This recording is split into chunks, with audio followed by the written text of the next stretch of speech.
पर सनातनी हिंदुओं अपनी एकता मत छोड़ना। हमें अब भटकना नहीं है, भटकेंगे तो पीते जाएंगे, काटे जाएंगे। हिंदुओं की एकता होना बहुत आवश्यक है। तुम मेरा साथ दो, मैं हिंदू राष्ट्र दूंगा। बार बार हिंदुओं से अपील करने वाले, बार बार हिंदुओं को चेताने वाले, बार बार हिंदुओं को एकता का संदेश देने वाले बाबा बागेश्वर धाम के पंडित धीरेन्द्र कृष्ण शास्त्री ने एक बार फिर सनातन का झंडा बुलंद करते हुए हुंकार भरी अपने भक्तों को सलाह दी है। कोशिश की है कि उसी सलाह से हिंदुओं में एकता आएगी।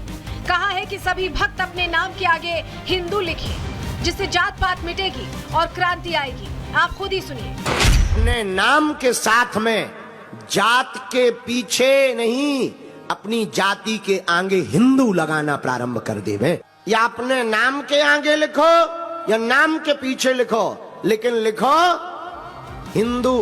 हालांकि ये पहली बार नहीं है जब बाबा ने अपने भक्तों से बात करते हुए सनातन का पर्चा बनाया हो। इससे पहले भी पंडित धीरेन्द्र शास्त्री अपने भक्तों को एकता का मंत्र दे चुके हैं। जात पात से उठकर साथ आने का आह्वान कर चुके हैं। आने वाले समय के लिए तैयार रहने के लिए बोल चुके हैं। आने वाले समय के लिए हम लोगों को अभी से तैयार होना पड़ेगा।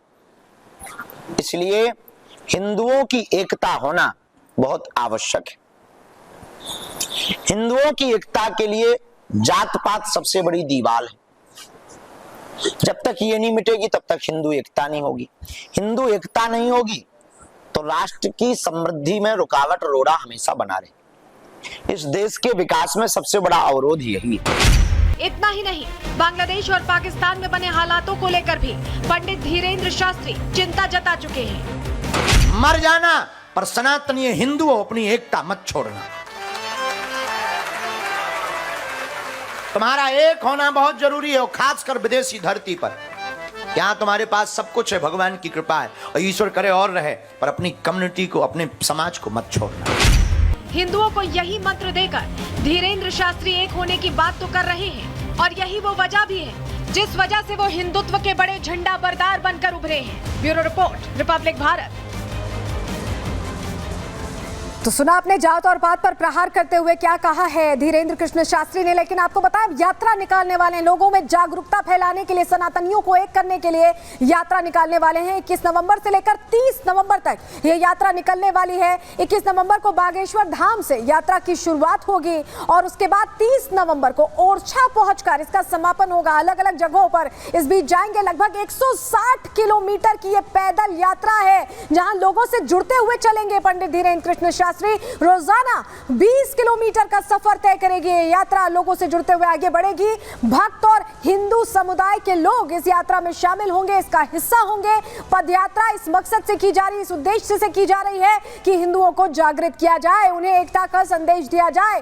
और जिस तरह से देश में जातिवाद फैलाने की कोशिश हो रही है, चुनावों को लेकर, राजनीतिक एजेंडों को लेकर, उसे खत्म करने के मकसद से धीरेन्द्र कृष्ण शास्त्री आगे बढ़ रहे हैं। लेकिन सिर्फ प्लान यहाँ तक नहीं है, प्लान बहुत बड़ा है। चलिए जल्दी से आपको बता देते हैं कि प्लान क्या है, आपके सामने जानकारी हम रख देते हैं, क्योंकि धीरेन्द्र कृष्ण शास्त्री इससे आगे भी यात्रा करने वाले हैं। जो मिशन है उनका हिंदू एकता का, वो लेकर आगे बढ़ने वाले हैं। इसके अलावा आपको बताएं, दिल्ली से वृंदावन भी जाएंगे और उसके अलावा लखनऊ से अयोध्या जाने का कार्यक्रम है और साउथ भी पहुंचने वाले हैं। आपको बताएं, वेल्लोर से तिरुपति बालाजी भी जाने वाले हैं। हालांकि अभी तारीखों का ऐलान नहीं हुआ है, लेकिन ये उनकी आगे की प्रपोज यात्रा है। लेकिन आपको याद होगा कि सनातनियों को एक करने की जो बात है, जो प्रण है, वो सिर्फ इनकी तरफ से नहीं, योगी आदित्यनाथ की तरफ से यह प्रण लिया गया था। शुरुआत उनकी तरफ से की गई थी। सुनिए क्या कहा था योगी आदित्यनाथ ने उस वक्त। राष्ट्र से बढ़कर के कुछ नहीं हो सकता, कुछ नहीं हो सकता। और राष्ट्र तब सशक्त होगा जब हम एक रहेंगे, नेक रहेंगे, तभी नेक रहेंगे। बटेंगे तो कटेंगे।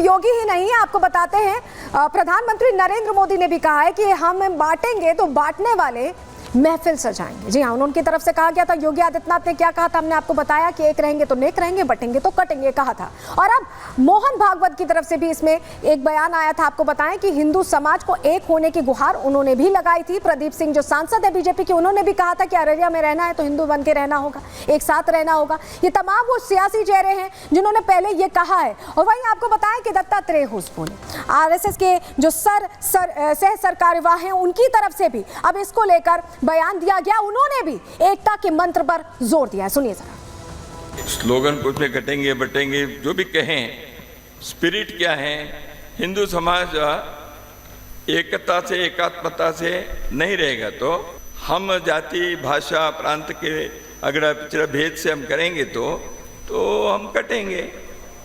तो इसलिए एकता आवश्यक है किसी भी राष्ट्र के, राष्ट्रीय एकता। तो ये एकता का मंत्र इसलिए देना पड़ा है क्योंकि जातियों में बांटने की जो बातें चलती हैं उससे इतर हम सभी को एक रहना होगा, और इसको लेकर अब बात दोहराई जा रही है। इसी के साथ आज के लिए प्रहार में इतना ही। कल फिर हाजिर होंगे डिटेल रिपोर्ट के साथ। तब तक के लिए दीजिए इजाजत, नमस्कार।